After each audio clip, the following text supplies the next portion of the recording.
Why did the Democrats form the bipartisan committee to report back on ways to reduce the deficit? Why did the Democrats put Social Security and Medicare on the table? Why are we here, right? Okay, gold standard thinking. They think the government has run out of money. It's not because they're worried about inflation, although they might be.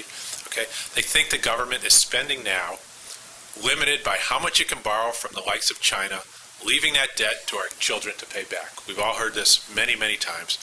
We've seen our President Obama, Secretary of State Clinton, Treasury Secretary Geithner over to China to negotiate with our bankers to make sure everything's okay, because they believe we're dependent on them to fund everything from Afghanistan to healthcare.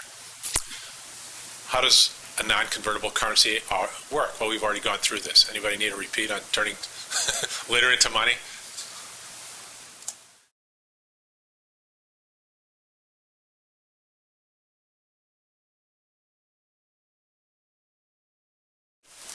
I take my business cards out here, and these are $20 a piece if anybody wants to buy any. No?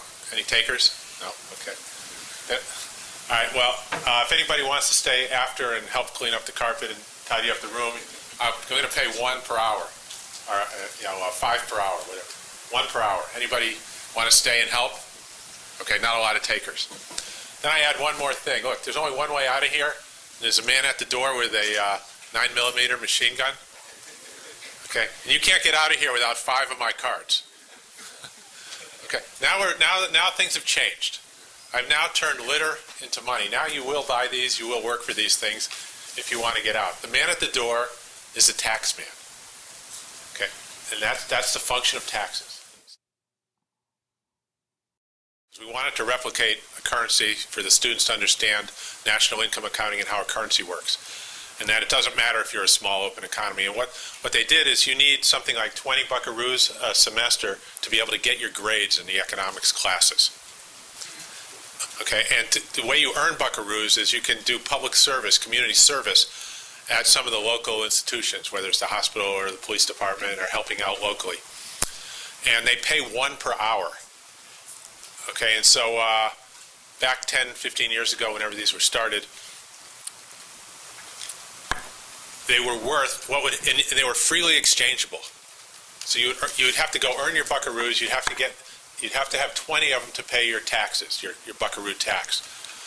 Okay, but you didn't have to earn them. You could buy them from other students. You could do work for them. Nobody really cared what you did for them. You just had to somehow get buckaroos to turn in.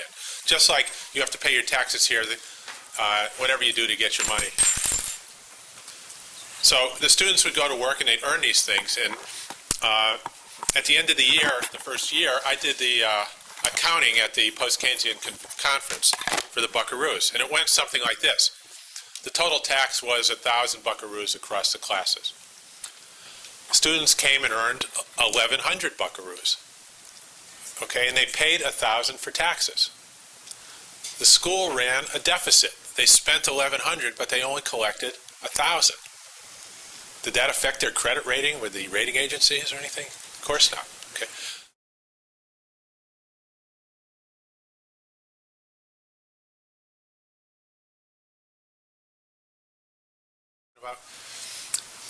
The value went from $5 a piece to $15. The school has an infinite amount of them. Does that mean the school is infinitely wealthy? No. Was the school collecting them from these students to get the buckaroos to be able to pay them? No. Okay. It had a zero interest rate policy. It did not pay interest on these excess 100 buckaroos that were out there. Did that cause hyperinflation? No, the currency gained in value. It appreciated. It didn't go down in value. Okay, so none of that. And do we see that happening in the real world? Sure. We've had Japan with a zero interest rate policy for 20 years. It's been one of the strongest currencies in the world with the lowest interest rates.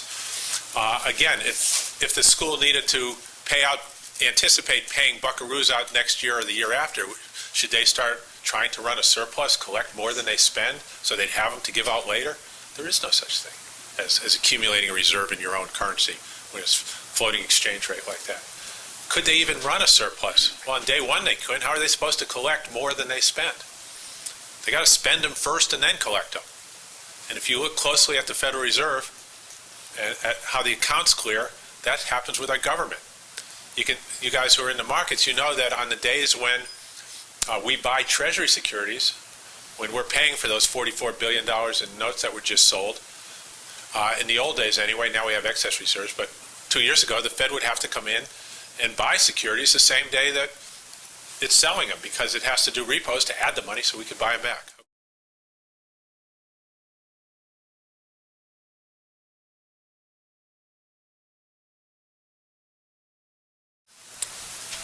In the first instance, what is the purpose of a currency? Okay, and what I'll just not go into the history, we've already heard that.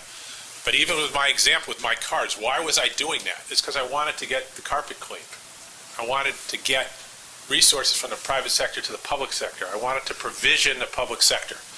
Why does the University of Missouri put this buckaroo tax on? Why do they, what's the point of that currency? It's to provision the public sector. Okay. There are a lot of ways there are ways this has been done in the past. One is through a command economies where you just conquer somebody, take the slaves, and they do the work for you to provision the public sector. You used to wake up with a lump in your head and you'd be in the British Navy. That was a popular way to provision the public sector. We pretend to be more civilized today with our monetary economy, where we impose a tax with a man at the door with a 9mm to enforce it, and then show you what you have to do to earn the money to pay the tax, and that's how we provision our public sector.